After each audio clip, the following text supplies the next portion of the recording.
Dictation 5 second बाद start होगी।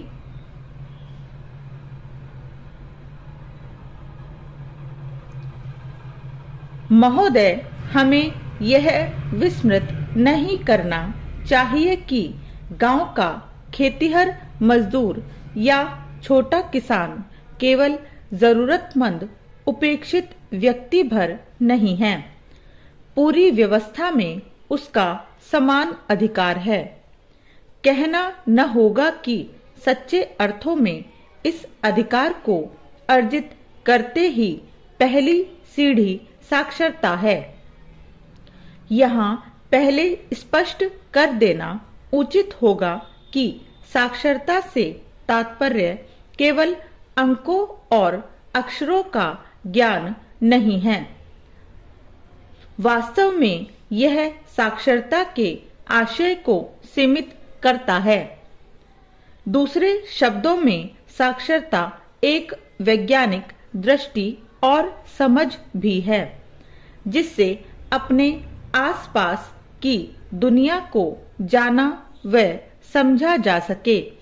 मनुष्य को समता, न्याय के पक्ष में खड़ा किया जा सके और अधिकार कर्तव्य का बोध कराते हुए सम्मान से जीना सिखाया जा सके।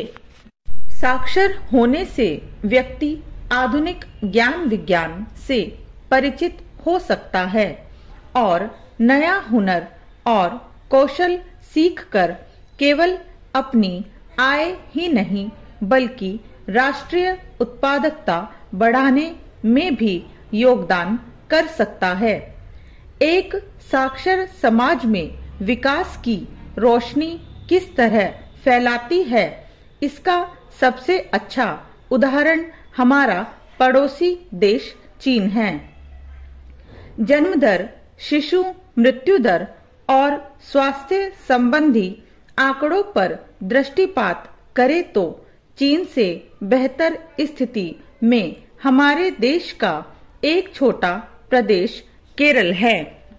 चीन की जन्म दर 19% प्रति हजार है, जबकि केरल की जन्म दर 18% प्रति हजार है। केरल की प्रजनन दर 1969 में 3.0 थी और उस समय चीन की प्रजनन दर 2.8 थी, लेकिन 1992 में चीन की प्रजनन दर 2.0 हो गई, जबकि 1991 आते आते केरल की प्रजनन दर मात्र 1.8 रह गई। स्पष्ट है कि जनसंख्या नियंत्रण की दृष्टि से चीन से अधिक केरल में सजगता आई है। हमें याद रखना चाहिए कि चीन में जनसंख्या नियंत्रण संबंधी नियमों का मामला किसी भी प्रकार से न तो कोई सरकारी बाध्यता है और न ही कोई ऐसा दबाव। केवल केरल की साक्षरता विशेष रूप से महिला साक्षरता के कारण ऐसी अभूतपूर्व क्रांति संभव हो पाई है। इससे स्पष्ट है कि साक्षरता मात्र अक्षर ज्ञान ही नहीं, राष्ट्रीय विकास के लिए एक अनिवार्य कार्यक्रम है। यह अनेक रूपों में विकास का संवाहक है। यह अकारण नहीं है कि जिन क्षेत्रों में प्रौढ़ साक्षरता के कार्यक्रम को सही ढंग से निष्पादित किया गया है। चेंज महोदय, वहाँ के स्कूलों में बच्चों की प्रवेश संख्या भी बढ़ी है। वहाँ के लोगों में अंधविश्वास कम हुआ है। ऐसे कई अनोखे दृष्टांत प्रकाश में आए हैं, जहाँ पहले दस्त या बुखार के लिए गांववासी ओझा के पास जाते थे, लेकिन साक्षरता ने उन्हें ऐसी समझ दी कि वे हकीम और डॉक्टर के पास जाने लगे हैं। साक्षरता से धर्म व जाति की दीवारें टूटी हैं।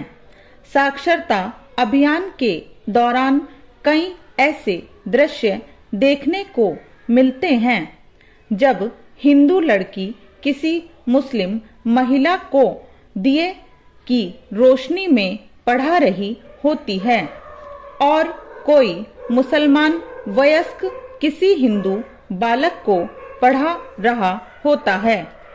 अतः साक्षरता संपूर्ण विकास का एक समग्र कार्यक्रम है। एक साक्षर राष्ट्र एक आत्मविश्वासी राष्ट्र भी होता है, लेकिन जब तक देश की समूची जनता साक्षरता के कार्य को देश सेवा का कार्य नहीं समझेगी, तब तक देश साक्षर नहीं हो सकेगा। इसके लिए पहली आवश्यकता है कि प्रत्येक नागरिक देश को प्यार करे और उसके विकास के लिए सोचे।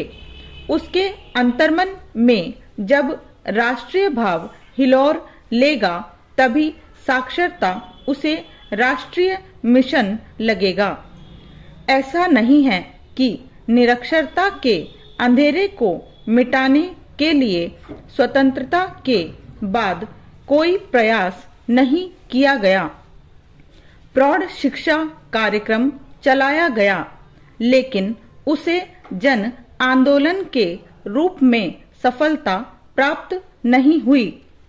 वास्तव में 1986 में केरल के कोट्टयम नगर और 1990 में एर्नाकुलम जिले में निरक्षरता को दूर करने की अभियान पद्धति को जब आशातीत सफलता मिली, तो आशा की एक नई किरण फूटती हुई दिखी।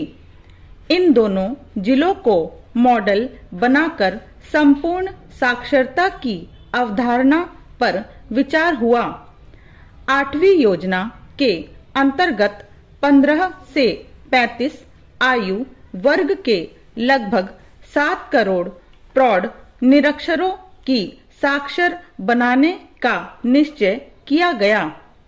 यह तय किया गया कि चरणबद्ध रूप से देश के लगभग 345 जिलों में संपूर्ण साक्षरता कार्यक्रम को लागू किया जाए।